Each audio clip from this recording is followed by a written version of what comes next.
আমরা কেন বলছি এই সরকার যদি বেশি দিন ক্ষমতায় থেকে এই বিভিন্ন প্রান্তিক মানুষগুলোর বিষয়গুলোকে অ্যাড্রেস করতে না পারে, তাহলে কোনো ধরনের ভুল বুঝাবুঝির মাধ্যমে মানুষের মনোজগতে যাতে এই ধারণাটা না আসে যে আমরা আগে ভালো ছিলাম। আমরা অবশ্যই আগে ভালো ছিলাম না, যারা বলবে ভালো ছিলাম আমরা মনে করি ডিরেক্টলি হোক ইনডাইরেক্টলি হোক ওরা ফেসিবাদের দূষর।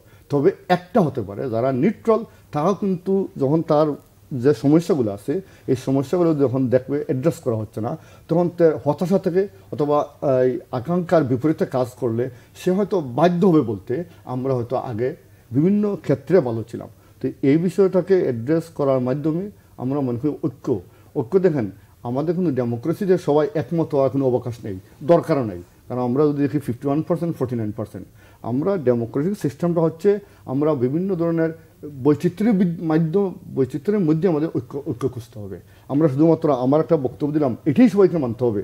এখন ইদানিং কিনদানি আমাদের যারা ফেসিবাদের বিরুদ্ধে যারা আন্দোলন করেছেন তাদেরও কেউ ঠেগের রাজনীতি, যেটা আওয়ামী লীগ বা ফেসিবাদীরা করতো, ঠেগের বিরুদ্ধে মানে ঠেক দিয়ে দেওয়া কাউকে, যে এরা হচ্ছে আগের সরকারের মতো বা আগের মতো লুটতরাজ, আগের মতো চাঁদাবাজ, কেন জানি একটা ঠেগের সংস্কৃতি আমরা করতে চাইছি।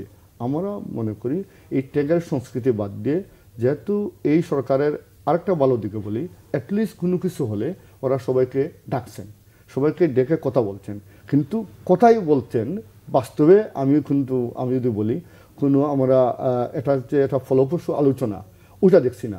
আজকে দেখেন সংবিধান নিয়ে ওনারা ডাকেন, 15 আগস্ট ছুটি নিয়ে ডাকেন, কিন্তু দ্রব্যমূল্যের ঊর্ধ্বগতি, বাংলাদেশের জলবায়ু পরিবর্তন, প্রান্তিক মানুষগুলো যেগুলো প্রয়োজন, এটা নিয়ে কোনো একটা ঐকমত্যের আলোচনা আমরা দেখি না।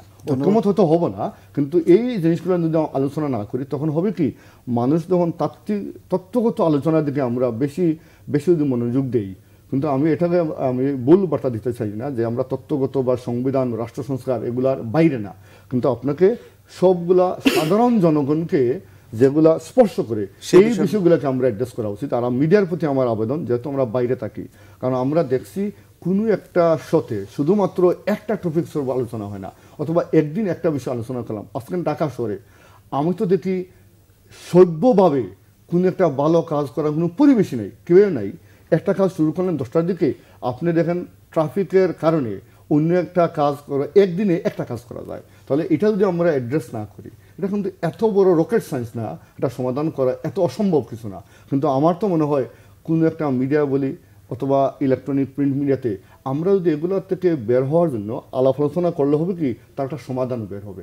এই সমাধান একটা ওয়ে আউট করলে তখন কিন্তু যারা দায়িত্বে আছেন ওনাদেরও মানে হেল্প হবে এই সমস্যাটা আমরা সমাধান করতে পারি কীভাবে। তো আমি আহ্বান জানাবো এই তত্ত্বগত রাষ্ট্র সংস্কার, সংবিধান সংস্কারের পাশাপাশি মানুষকে, সাধারণ জনগণকে যে বিষয়গুলো স্পর্শ করে এই বিষয়গুলো নিয়ে যেন মিডিয়ার বা এই বন্ধু যারা আছেন ওনারা যদি অ্যাড্রেস করেন, তখন জনগণও মনে করবে যে আমাদের বিষয়গুলো আলোচিত হচ্ছে।